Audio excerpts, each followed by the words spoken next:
Welcome to the Infowars Nightly News. I'm David Knight. It's Tuesday, November 19th, 2013, and here are our top stories.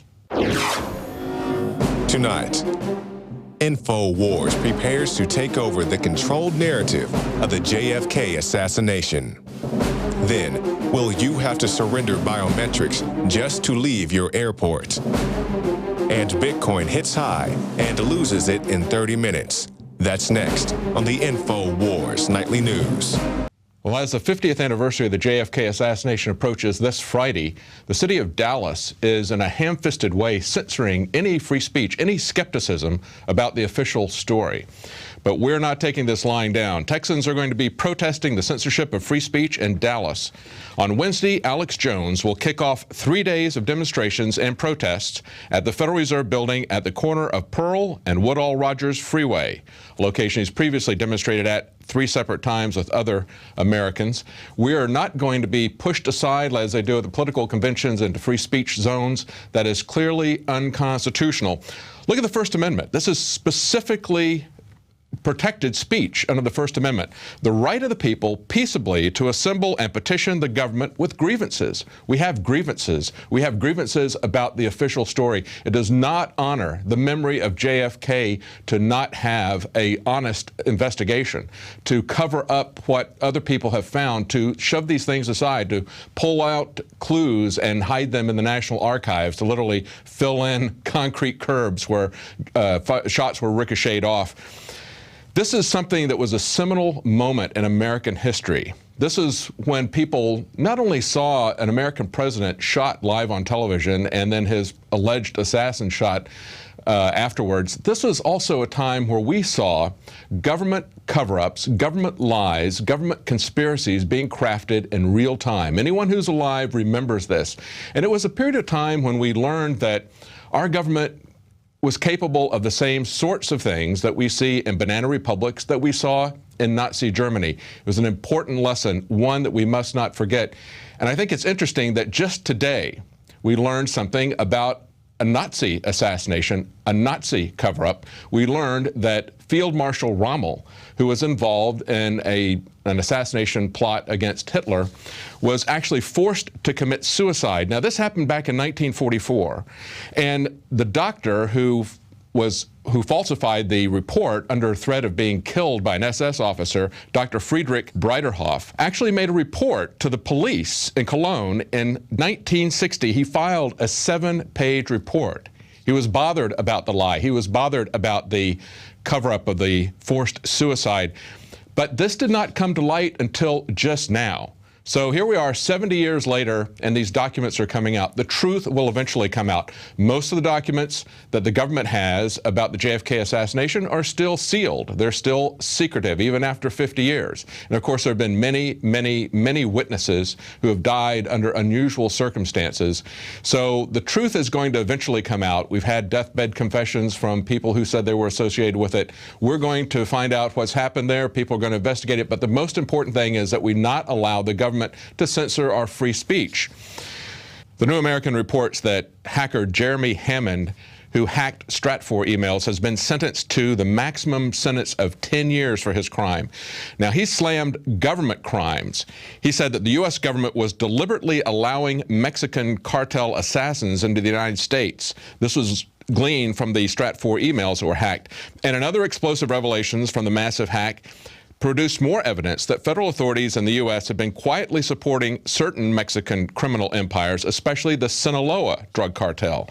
Now, it's not to say that Hammond didn't commit crimes himself. He did expose credit card data. However, exposing these crimes, there will still be no prosecution of anyone, just as there was no prosecution at the NSA for what Snowden exposed. Instead, you see McCain and Feinstein and Lindsey Graham calling for his internment in jail, but nothing for anyone who has broken the law as a government employee. Now, in a similar story today, we had the father of Brittany Murphy allege that she was murdered because she was involved in yet another government conspiracy, another government crime. Similar in many ways to this story from Jeremy Hammond. Now, in this case, Mr. Bertolotti, her father, said that there were, in fact, under surveillance, including helicopters. Their telephones were wiretapped. Brittany was afraid to go home because of the sneak and peek incursions into their residence and other terror tactics that she suffered after speaking out in support of whistleblower Julia Davis and being named as a witness in her lawsuit against the Department of Homeland Security. Now, what Julia Davis was blowing the whistle on was the fact that she had spotted information that al-Qaeda terrorists were crossing the Mexican border. And Homeland Security was not doing anything about it, so she went to the FBI, and they took recrimination against her. So we see that in the case of Hammond, there are Sinaloa drug assassins coming across the border. In the case of Davis and perhaps Brittany Murphy, we see a tale of al-Qaeda terrorists that are being allowed to cross the border by the government. And yet, we see that back in the spring, the HSBC money laundering scandal that Eric Holder decided not to prosecute anyone at HSBC about, it also involved these very same actors, the Sinaloa drug cartel as well as al-Qaeda. But of course, we were told that the bank was too big to jail, so they were just going to let that go along. They were going to pass on that prosecution. Perhaps there's a lot more to that than just the fact they're too big to jail, even though that's not much of an excuse to let them get away with committing these crimes that they've put other people behind jail for many, many decades. Now, it was just yesterday that we learned about these detention pods that are being put in at the TSA. And while they may let terrorists and drug assassins freely cross across the border, understand that this is about you. This is about controlling your movement, your access, your exit even from the airports. Now we learn out more information today about these detention pods. We find out that they're going to be collecting biometric fingerprint data. Coming soon, biometric fingerprint scans just to leave the airport. The identity of the user, according to the company's website, is guaranteed via fingerprint, iris, or facial recognition scans before they're allowed to complete their passage from non-secure to secured areas. Well, they've already vetted you. They've already scanned you. If you're leaving the airport, supposedly you've already passed through all of their scans, and this is creating a very dangerous situation, just like the lines to get into the airport create a very dangerous situation for mass shootings, for bombings. You've got a lot of people massed at the entrance to the airport. Now, if there is a fire or if there's some other kind of disaster, people will not be allowed to quickly and safely exit the airport. But the main thing is that you understand that you are the slave of the TSA. The main thing is that they control everything about your movement and know everything about your movement. But don't laugh at this ridiculous charade. We were warned about that a couple of weeks ago. We had a recording from the Houston airport, and we played that and did an article about it. We had one of our callers call in yesterday on the Alex Jones Show, and he actually questioned the TSA about their authority for threatening to jail people who joke about the TSA. Does the TSA have authority to do this? Jakari Jackson has a special report right after the show. Well, what is going on with Bitcoin? Now, a lot of people are looking for ways to escape the prying eyes of the federal government and its control, and so they're looking at alternative currencies or ways that they can store value or ways that they can move money out of the country. And so a lot of people are looking at Bitcoin, but we've seen wild fluctuations and volatility over the last few days. Just back on Friday, it surged to $400. Then by Sunday, it was $500. Then by Monday, it went up to $600, and late Monday night, it got up to $900 and then dropped below $650 in just 30 minutes. So it dropped from $900 to $650 in just 30 minutes. Well, there have been hearings this week that involve the FBI, Homeland Security, even FinCEN. And they sound like they're supporting Bitcoin, like they're some kind of laissez-faire free market advocates. Listen to this quote from FinCEN. They said, whenever there's a new type of financial service or a new player in the financial industry, the first reaction by those of us who are concerned about money laundering is to think about the gaps and vulnerabilities. But it's also important we step back and recognize that innovation is a very important part of our economy. So what's going on here as we see these wild fluctuations? Are they pumping and dumping it? Or are they trying to destroy confidence in Bitcoin? Are they trying to take it over? It's really not clear at this point what's going on. It's a very volatile situation. We'll be watching that carefully as people are looking for a safe haven for their money. Now, as they're manipulating Bitcoin, we've pointed out before that they also manipulate the employment figures. And now today we learned that that's official, that just before the election, they dropped the employment numbers below the magic 8% number just before they held the election. A lot of people called foul at the time. Now, at the time, the former CEO of GE, Jack Welch, tweeted, "Unbelievable job numbers. These Chicago guys will do anything." Now we learned today that at the Census Bureau, which does the unemployment survey, they knew that these numbers were manipulated. That's come out today. Now, the other thing that's happening is as we see the stock market going wild, as we see Bitcoin with these wild fluctuations, a lot of people have made money in the stock market, but people who are working for a living are seeing hard times. And nothing underscores that more than this story about Walmart employees. It was reported in kind of a real-life Hunger Games event that they're collecting donations for Walmart employees that cannot afford a Thanksgiving dinner. A local news station reported that there are bins being set up in the employee area saying, "Please donate food items here so associates in need can enjoy Thanksgiving dinner." A very sad sign of the times and a sign that money is being sucked out of this country at an ever-increasing rate by these large multinational corporations like Walmart. Now, people will say, "I've got nothing to hide, and I don't mind the government listening to my electronic communications." But take a look at this video. Hi, I'm Jack Vale, and I wanted to see how easy it would be to get personal information from complete strangers. And while I'm at it, of course, freak them out a little bit. Keep in mind when you watch this video, I got all of this information just by searching their personal social media posts. And I got it by searching for the closest Twitter, Instagram, and other social media posts to my current location. You Stephanie? How do you know me? How you doing? I'm Jack. Did you just make that up and you said that? No, Elena, right? Yeah. Yeah, no. I was just going to say happy birthday. People get creeped out, as they should, when they realize how they're being listened to. And right after the break, GiGi Erneta is going to have a report about how the NSA traps you in their spy net. Welcome back, and here's a special report on how you can get involuntarily caught in the NSA spy net. I'm GiGi Erneta for Tyranny Watch. The latest on the spy state includes Los Angeles. There have been Aruba network routers spotted in various areas of LA.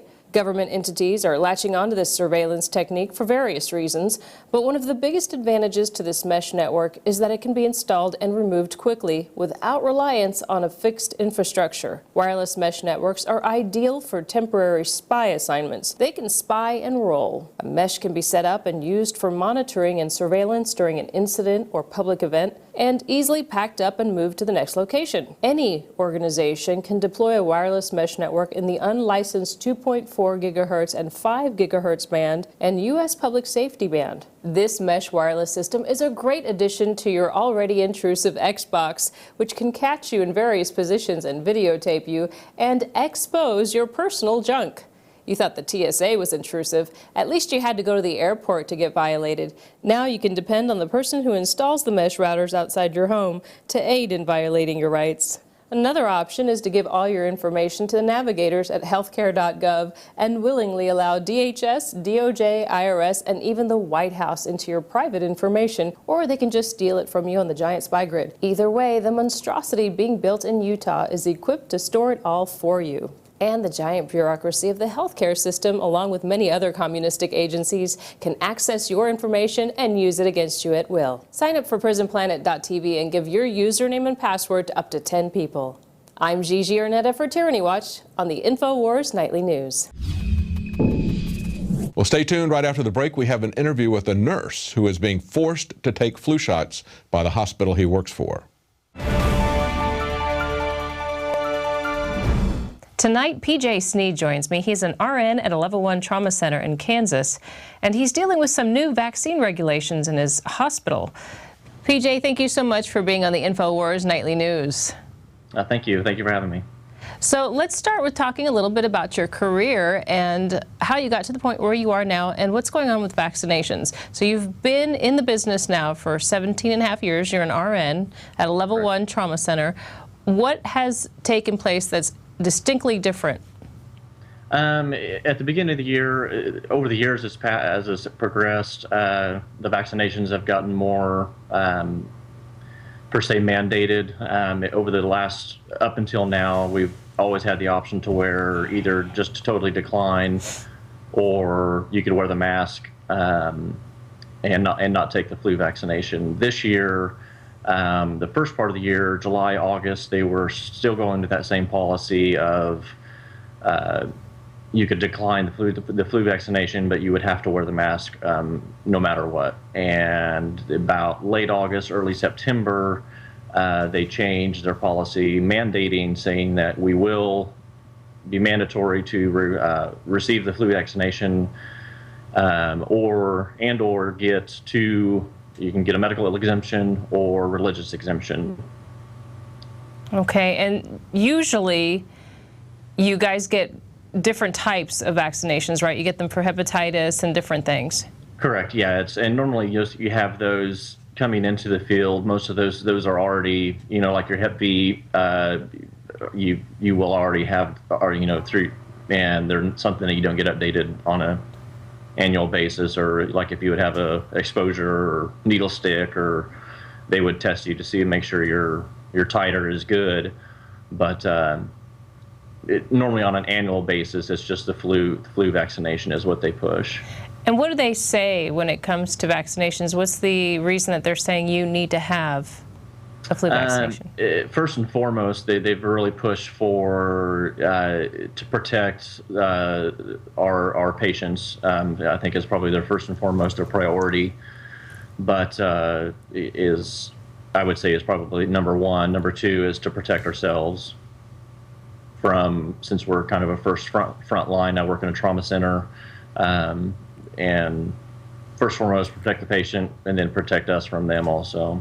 Okay, well, let's go forward a little bit more and let's look at the documentation right now about vaccinations and what they've given you. And it's a general CDC vaccination document that talks about reasons why you should get the vaccine, or what the CDC claims that you should. Correct. Yeah, that's most places, even your local Walgreens or Costco or whoever's given the vaccination. Most places, probably 90%. I know our Walgreens uses the same form too. So they say influenza vaccine, the things that you need to know. The number one thing that they're claiming is that it's contagious and you get chills and all the symptoms of the flu vaccine. What it seems to be leaving out is the fact that they're injecting you with this, and you're going to more than likely get sick if you take it. I think a lot of people have that issue. It's I have taken it in the past, but through the years of older, wiser, I have chosen not to. And a lot of people do have issues with the so-called side effects, and even to the point of last year we had an employee in my facility that, and it wasn't mandated, but he went ahead and received the flu vaccination, and he actually came down with Guillain-Barré.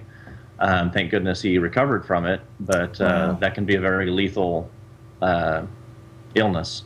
And that's supposed to be a 1 in 2 million, 1 in a million per the sheet. I think that you're looking at. I think that's like a 1 in a million chance of happening supposedly, but yet we had an employee come down with it.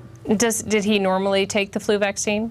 I don't know his history personally. I would assume so. I think he was actually a respiratory therapist, but my assumption would be yes, he probably does take it. Had taken it before.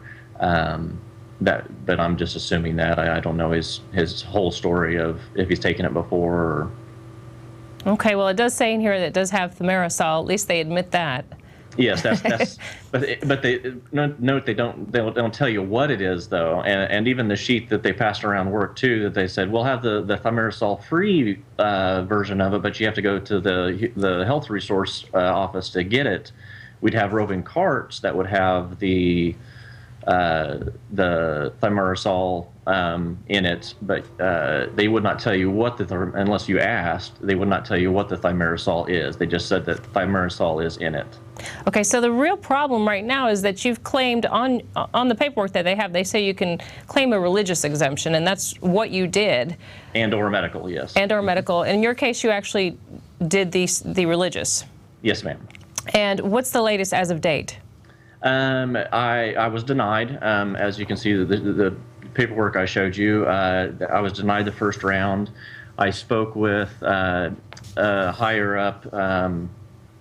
I spoke with my immediate supervisor first, and he forwarded me on to someone of the committee. I kind of wanted to know the process of how they were picking and choosing exemptions, and so I spoke with one lady, and she basically, for the form there, it says that you can see it says for your clergyman to fill out, and so that's what I did, and they filled it out, and I submitted my form and was pleasantly denied. So she forwarded me on to a second lady, and I just had a conversation yesterday, actually, and kind of to go into more depth of explaining, I didn't, if we were supposed to give our opinion and more faith-based, reasons, they didn't give us that opportunity. So I over the phone gave that to her yesterday, and I'm actually was waiting on your interview with you and to send an email back on that she's going to resubmit to the Grand Poobah Committee of acceptance or denial. It sounds almost like you had to give a deposition of sorts. Most definitely. It was, just constantly, well, what do you take for this if you get sick or if you get a cold, or it was a deposition and slash interrogation, most definitely. So what would be the best solution for you personally? Me personally, just to accept. I mean, first and foremost, I thought I was covered from. I think it's, to quote it, the 1964 Discrimination Act against handicap and religious in the workplace. I thought I would be protected that on alone, let alone the First Amendment. But obviously, that's not the case, and you have to kind of fight for it, I guess. Well, it definitely sounds like a case of tyranny. They're saying, well, you can opt out, but no, not really, and they're pushing it. and I've not heard of one. There was multiple people on our floor that filed for exemptions, either or, and even throughout the hospital, and just through word of mouth, people that go around to other floors, and I've not heard of one acceptance of whether it's a medical or religious exemption. They've already given you the opportunity to opt out on paper. It seems like they need to follow through with that. And whether it's medical or whether it is religious, when you say you're going to do something, they should. Number Exactly. one, on top of the fact of the Constitution, that should be number one. But and I haven't mentioned that yet. And I've been kind of nice to the point of I'll jump through the hoops but first and foremost, the First Amendment and then the 1964 Discrimination Act. So Article 7, I think, is to be more specific. But well, PJ, thank you so much for being on the show. We'd like to hear what happens and what the outcome is. I will keep you updated. And you can catch PJ on his Twitter page at sleeper6_9. And you can reach him there if you want to talk to him about vaccinations and keep up with his news. I'm GiGi Erneta for the Infowars Nightly News.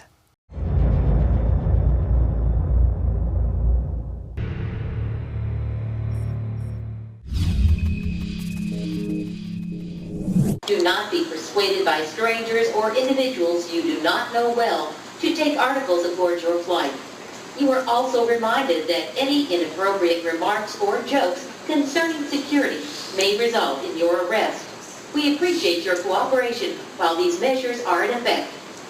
Let's talk to John in Oklahoma. John, you're on the air. Thanks for holding. And we're going to go to Cupcake. Welcome, John. Hey, just got off the phone with TSA after getting re-fired up about the little detention pods, and asked them about the security announcement that they played there in Houston, and just to find out what the guidelines were. And it ended up, I recorded the conversation, it ended up that they really don't have any guidelines. It's pretty much up to the officer's discretion. Thank you for contacting TSA. Please stay on the line for the next available customer service representative.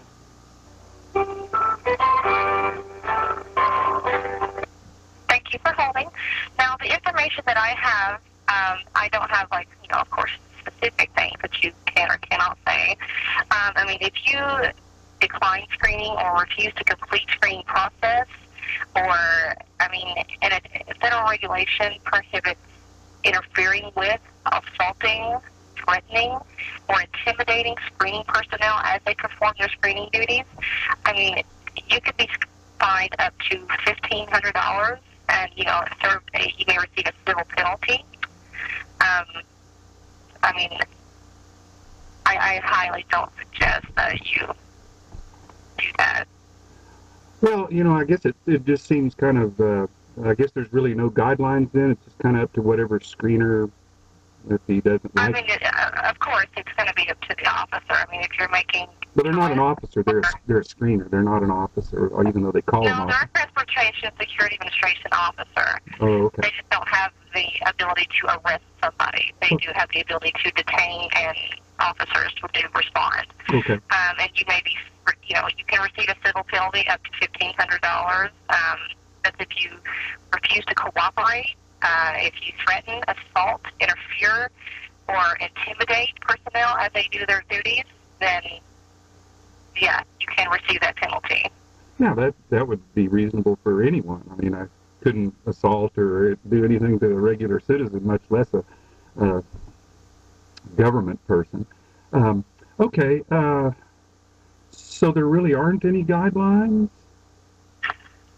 I mean, there's not, like, specifics that you can't or can say to an officer. It's basically if they feel that you're doing any intimidating or assaulting or threatening or anything. Well, the announcement says jokes. You are also reminded that any inappropriate remarks or jokes concerning security may result in your arrest. Okay, what would be an example of that? An example? Yeah. I'm not sure, sir. Okay. I mean, if you say that you're going to blow up an airplane, or, you know, you can't joke like that. That's something you can't joke about. Even though it may be a joke, that's something that they take serious. Okay. All right, but if you say some comment about, like, you know, we're living in a police state or anything like that, what would they think about? Like I said, I mean, if the officer sees that you're interfering or intimidating him, then they can absolutely, you know, serve you with that civil penalty. Okay. Now, what was the arrest part about? That's a criminal charge, so what would they be charging someone with? I don't have the specifics on what you can and can't say to an officer. Okay, so it's pretty wide open then. I just don't, if they don't like the way you cut your hair, they can say you said something to them that they didn't like and fine you? I'm not sure that that's what I meant by that, sir. It's not based on what they think you look like. It's what you're doing. Uh-huh. Okay. All righty. Well, I guess that answer's as good as I can get. So there's really no guidelines on there as to what's gonna put you in jail. There's no real law against freedom of speech, I don't think. You know, obviously you can't like yell fire in a crowded theater. If you're interfering or assaulting or threatening or intimidating, it's going to be up to them. Okay. And there is surveillance. I mean, to back it, you know, I mean, it's whatever they think. I suppose that I don't have information on what will set them off, or, you know, so that's all the information that I have. Okay. Well, I appreciate the time. Thank you very much. Okay. All right. Thank you. Thanks. Bye. This is literal intimidation now. If you make a joke, if you say you don't like something, we're going to arrest you. Well, I say then let them do it. Let's go to court. Let's sue everybody. This is the new civil rights movement. They are trying to treat us all like slaves. We are going back into slavery. Everyone is going into slavery. That's what governments always try to do. It's happening now.